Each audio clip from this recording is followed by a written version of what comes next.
అందరికీ నమస్కారం. పెన్నెల్లి రామకృష్ణారెడ్డిని పరామర్శించి మీడియా ముందుకొచ్చి జగన్ మాట్లాడుతుంటే దయ్యాలు వేదాలు వల్లించినట్టు ఉంది. రామకృష్ణారెడ్డి ఎలాంటి తప్పు చేయలేదు, ఆయన నిజాయితీ పరుడు, ఆయనను అక్రమంగా అరెస్ట్ చేశారు, జైలుకు పంపించారని సిగ్గు లేకుండా అబద్ధాలు మాట్లాడుతున్నావు జగన్ రెడ్డి.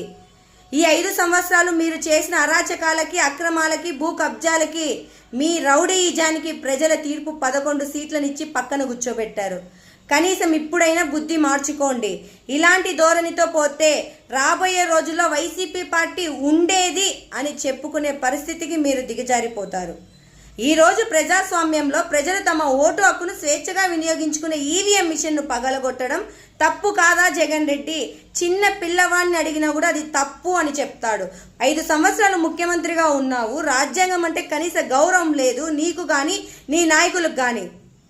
ఒక్కరంటే ఒక్కరు ఈ రాష్ట్రం కోసం కానీ, రాష్ట్ర అభివృద్ధి కోసం కానీ పాటుపడలేదు ఈ 5 సంవత్సరాలు. ఈరోజు ఒక నేరస్తును కాపాడడానికి మీడియా ముందొచ్చి అబద్ధాలు మాట్లాడుతున్నావు.